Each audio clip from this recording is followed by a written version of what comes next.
This is ninth lit. We're talking about Murder in Cathedral, page 66 and 67. One of the reasons they're unclean is because, and it may be the same reason they have diseases, is because they're predators. They eat other animals. And remember, they have to kill them to eat them. So that speaks of death. And one reason God in the Old Testament makes that distinction, he has nothing to do with death. He is a God of life.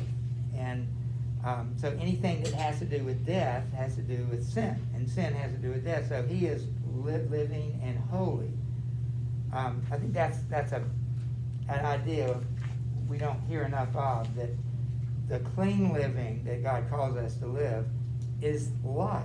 It's the other kind of living, the sinful living, that, remember, that's why we have death to begin with, because of sin. There'd be no death if there weren't sin.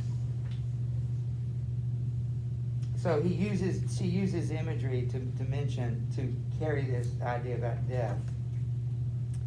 And there are other things we could probably say about it, but let's start at the top of page 69. Thomas is speaking, and again, he's very close to death, so Will.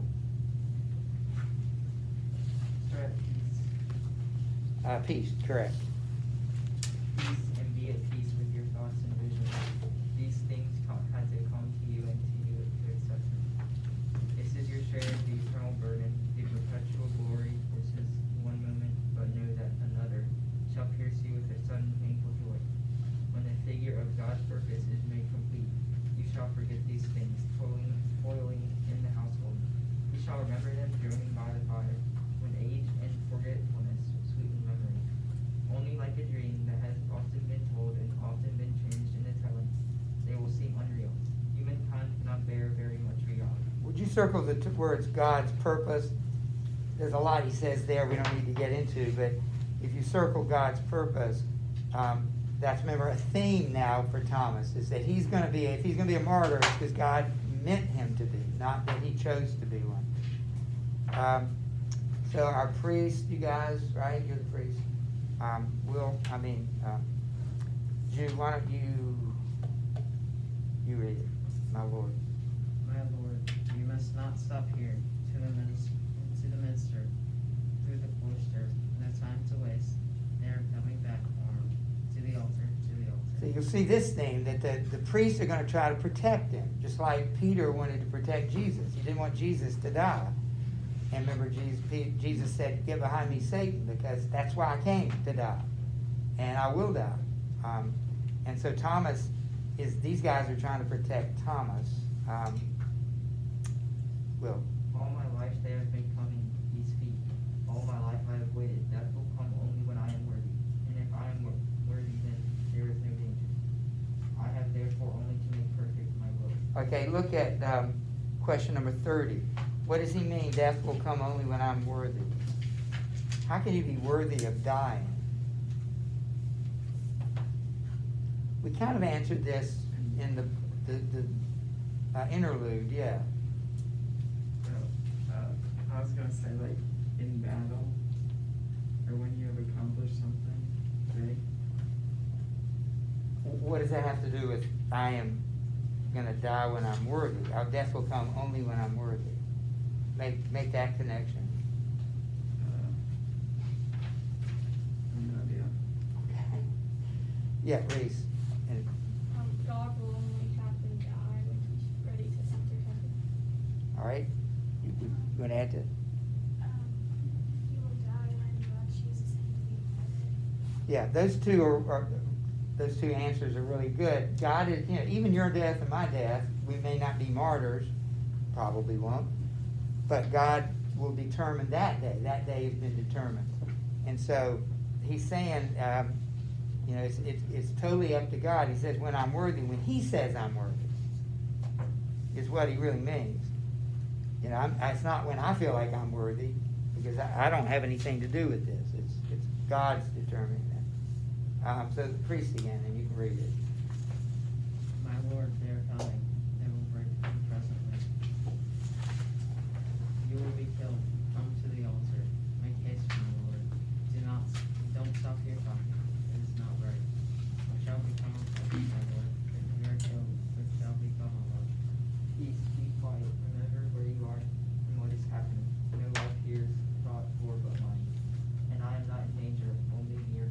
Okay, so underline that. What does he mean that? I can't think of any greater danger, can you, than death?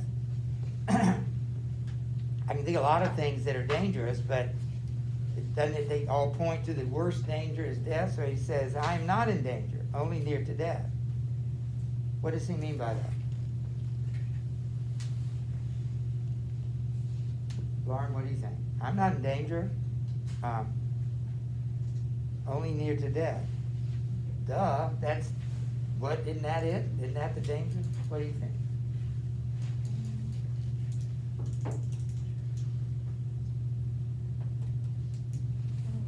Let's see what Eurydice has got. Isn't it, he's like not scared to die? Well, that's very good. There is something worse than death, considering everybody's gonna die. You know, I mean, nobody's gonna avoid it unless the Lord comes back before. What is the worst, what is the thing worse than death? Torture. Well, death will end that. However that happens, death puts that to an end, it's over. Or is it? Yeah. Going to hell. What? Going to hell. Right, the afterlife is coming after death. So, and I think you said this, Yuritsa, he knows where he's going. What's he got to worry about? Everybody dies, including him, and when he dies, he's going to heaven. And so, what's dangerous about that? It's dangerous if you were going to hell. Then the torture never stops. Then the eternal punishment. So, no matter how bad this life is, it's going to be over. But then that's the other thing we got to deal with. All right, so the priest. My Lord, to Vespers, you must not be absent from Vespers. You must not be absent from the divine office to Vespers into the cathedral. Okay, they're still trying to get him out of the way because these guys are coming back with their swords. Thomas. Go to Vespers, remember me at your prayers. They shall find a shepherd here, the flock shall be spared. I have had a tremble of bliss, a wink of heaven, a whisper. I would no longer be denied, all things proceed to joyful consummation. So what makes him so joyful at this moment? He's getting ready to die.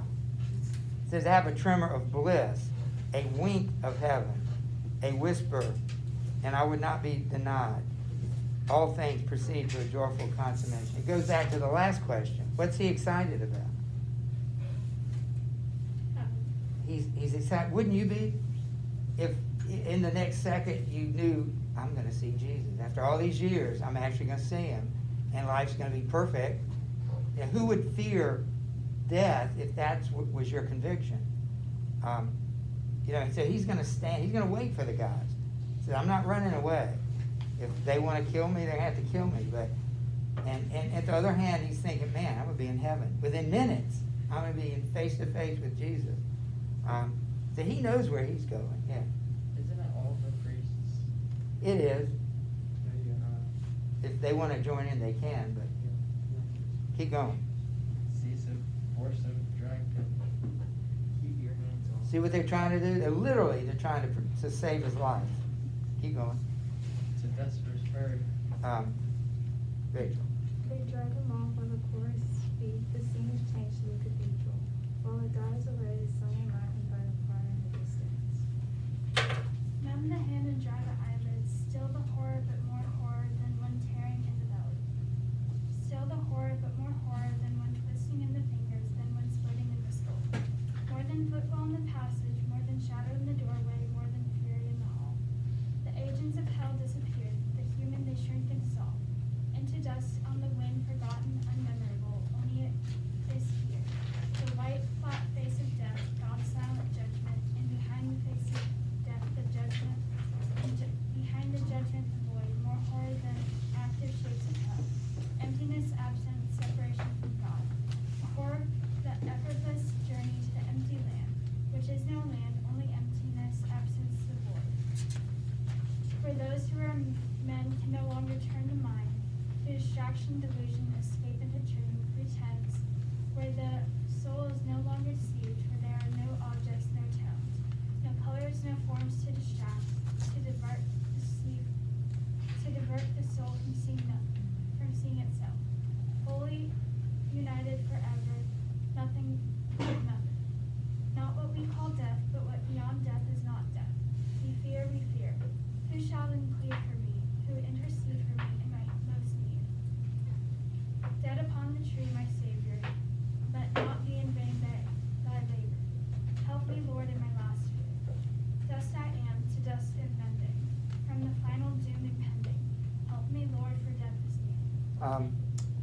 So question number 31, they're afraid, they express fear, but what are they afraid of?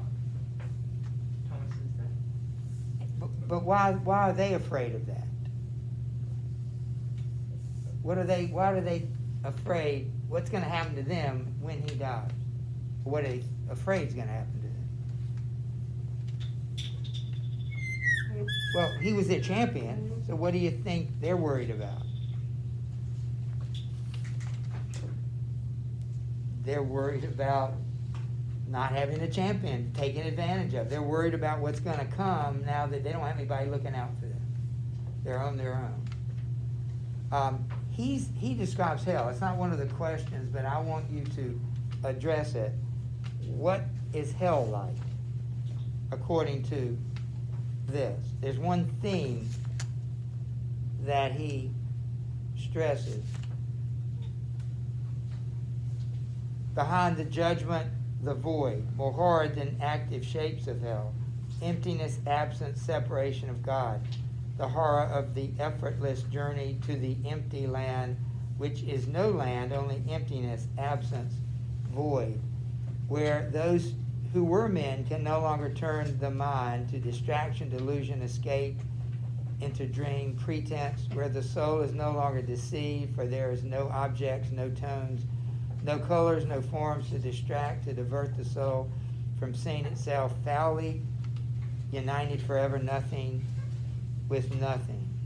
So what is it? What is his view? I don't see the view that you'll see with Dante, fire and demons and punishment. So what's the description? It's empty. Explain, Will, why that's hell. What would be hell about an empty void forever and ever? Because there is nothing to do, nothing to see. You're just like stuck forever. Say that again. So there's nothing to do, nothing to see, and you're like stuck forever and you can't see anyone. You Yeah. have no friends. I mean, I could imagine some of you would describe hell like that. Can you imagine being completely by yourself with nothing to distract, nothing to do, nothing, the only thing you can think about is yourself, your soul forever distracted, not distracted, but all you can look at is that the sort of the hell within you, and you're completely bored. I mean, if you think about boredom, that is, nobody likes that. There's nothing to do, nothing to think about except yourself. So I just make a note of that his view of hell is maybe different than what you would expect. I guarantee you that it's worse than what anybody says it is. And I think the Bible's that way too. You only have so many words to use. Fire, Jesus used what we know. We know about fire, we know about burning. But that, even he cannot, you can't really express something that nobody really has a concept of. So it's going, on the contrary, heaven's going to be better than streets of gold. That may not even be your idea of heaven. Big deal. I don't care about streets of gold. Well, there may be streets of gold. My guess is it's going to be better than streets of gold. Whatever that was supposed to, it's going to be it's going to be infinitely better than that. So anyway, here they come again, the priests. They were trying to get him, and Rachel's going to introduce this. In the cathedral, Thomas and the priest. Guard the door, the door is barred, for your sake, they dare not break in. They cannot break in, they have not the force, for your sake, Come and bar the door, throw open the doors. I will not have the house of prayer, the church of Christ, the sanctuary, turned into a fortress. The church shall protect her own in her own way, not as open stone and oak decay. Give no stay, but the church shall endure.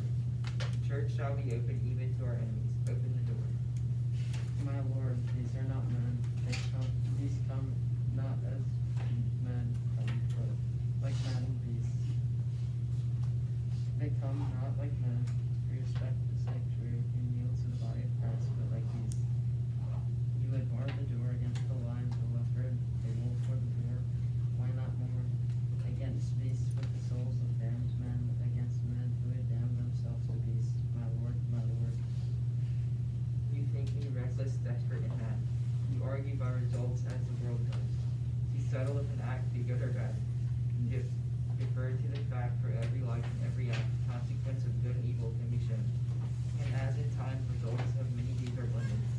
good and evil in the end become confounded. It is not in time that my death shall be known, it is out of time that my decision is taken. If you call that decision to which my whole being gives its entire consent, I give my life to the law of God above the law of men. Unbar the door, unbar the door. We are not here to triumph by fighting by stratagem or by resistance, not to fight with beasts as men. We have fought the beast and have conquered. We have only to conquer now by suffering. This is the easier victory. Now is the triumph of the cross. Now open the door. I command it. Open the door. Okay, what is the priest trying to do? To keep the doors closed. Why they want the doors closed? So they can't get in to kill him. So they're trying to protect him, and he's saying, open it, I'm not gonna run from these guys. A couple of things else you need to look at. He says the church will protect her own. I'm not gonna let the building protect me. I'm gonna let God protect me. Look at the priest on page 73, turn there. It says against the lion, the leopard, the wolf, or the boar. It's funny, we keep seeing these same animals. 3 of those animals are gonna be in Dante's Inferno. They play major roles. There's a lion, there's a leopard, and there's a wolf. Actually, they're not 4, there's 3. And so all 3 of them are there in that line.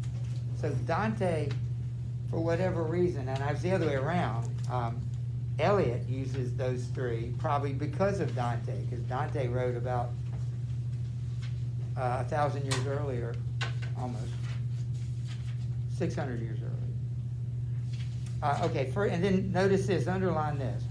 You argue by results as this world does, to settle if an act be good or bad. You defer to the facts. Underline that. That's actually on your review sheet. So we need to figure out, what does that mean? That you argue by results as the world does, to settle if an act be good or bad. What does that mean? Where is this at?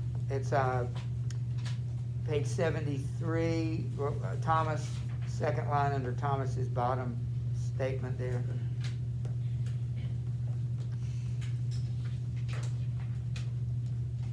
What does he mean by that? You argue by results.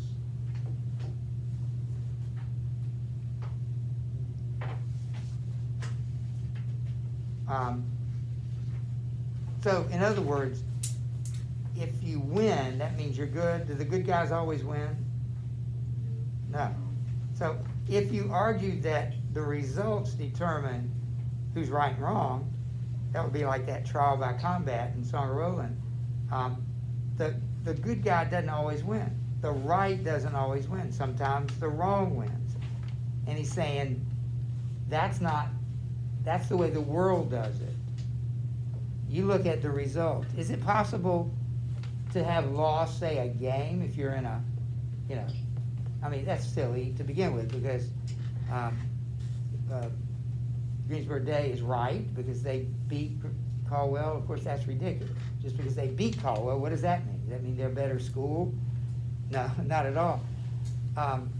And sometimes if you're on a team that loses, ever been on a team that lost, and yet you could find, we really played great. That was a really good game for us, even though we lost. You can't always judge by the immediate results. So I think that's what it's saying too. That sometimes the real results are bigger than this game or this moment. That question is on your review sheet. So here the priest again, the knights, if we can sing them, if you can say it together. Who are our knights again? 1, 2, 3, 4, right? So if you can say it together, fine. If not, Lauren would read it for you, but we need the priest, so you're reading that part. Oh, by the way, the knights are back, and they're drunk. It says they're tipsy, which means they've been drinking. Up this way, my lord. Wait, up the stair. To the roof. To the crypt. Wait, where to? Where's Beckett, the tributary king? Where's Beckett, and then meddling priest? Come down, Daniel, for the lion's den. Come down, Daniel, for the mark of the beast. Are you washed in the blood of the Lamb? Are you not the mark of the beast? Come down, Daniel, to the lion's den. Come down, Daniel, and join in the feast. Where's Beckett, the chief side brass? Where's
While the knights kill him, we hear the chorus.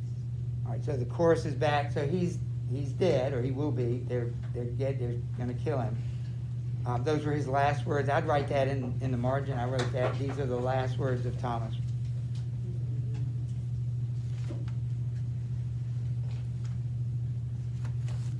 And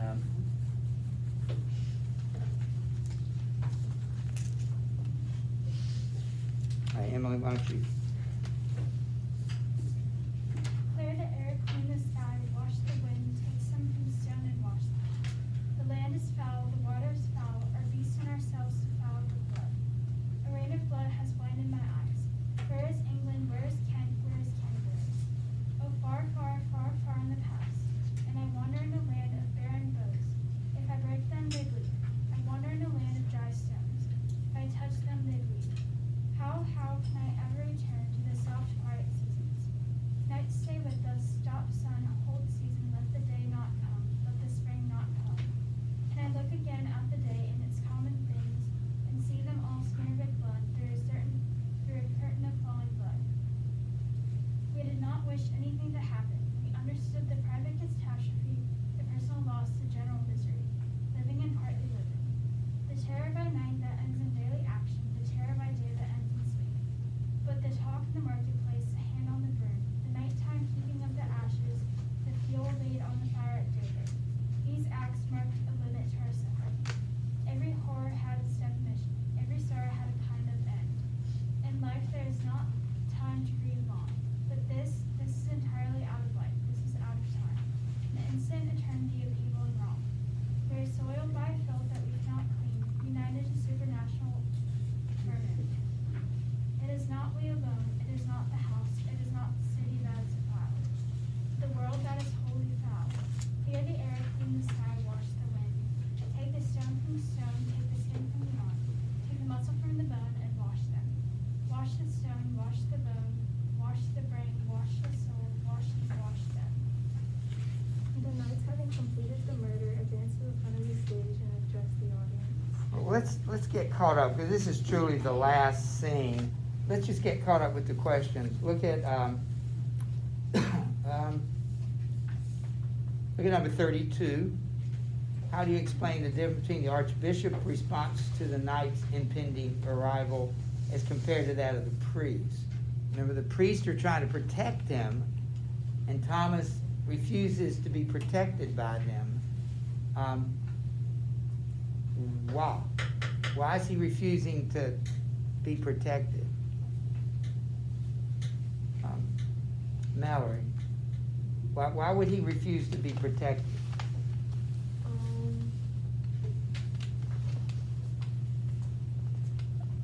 If he doesn't want them to protect him, who do you think he's relying on to protect him? And so he's saying, maybe God has anointed me, appointed me to be a martyr. So I don't want to artificially prevent that. And so if God wants me to live, he'll protect me. I think that they don't understand that. So I think that's the answer. Did you notice that one of those speeches that's on 74 and 75, turn back there, sounds like a song? Where is Becket, the traitor of the king? Where is Becket, the meddling priest? Come down, Daniel, to the lion's den. Come down, Daniel, for the mark of the beast. Why do you think it rhymes? Why does it sound like a song? Make it more sinister. Yes, they're mocking him. They say, you're washed in the blood of the Lamb. You're marked with the mark of the beast. Are you marked with the blood of the beast? So, I mean, they're mocking his faith. They're going to kill him and mock him at the same time.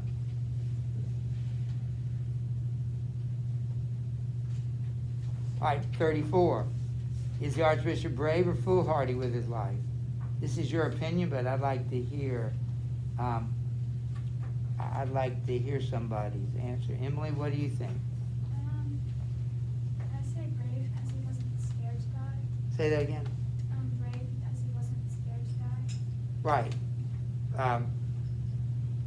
Megan, what do you think? It's totally your opinion. By not defending himself, by not allowing the priest to defend him,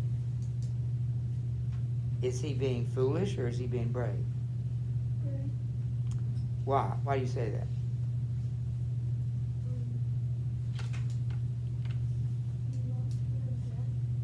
He's not afraid, and he's relying on God, not man. He's relying on faith, not sight. He can see the men, he can't see God, but he's trusting in him.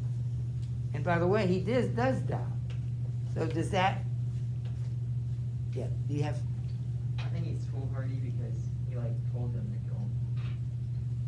told him to what? To kill him, like he was like, yeah, kill me. Well, that's an interesting possibility. You know, we're still not finished with that. Let's see where we are here before we. What does the course mean when it says? Okay. Look at 35. We'll stop with 35. What does the course mean when he states, "We are soiled by filth we cannot clean"? Any idea what he means by that? It's the death of Thomas they're talking about. And it's what killed them. It's man that killed them, and these evil men. And so they feel, what's the word they use here? They feel soiled by this evil, which is what they're watching to happen. All right, so I think what we're going to do, we've got 15 minutes left. We have 10 pages. I think we can read this. I hope I'm making the right choice. I think we can read this Monday. Remember, we have Monday, Tuesday, and Wednesday. Wednesday being the day of the test. So we have Monday and Tuesday. So you have that sheet in front of you. You're welcome to share it with others if you want to work on that for a few minutes, just to give us a break. We'll finish this, and it's very important we finish it on Monday. I think we can do that.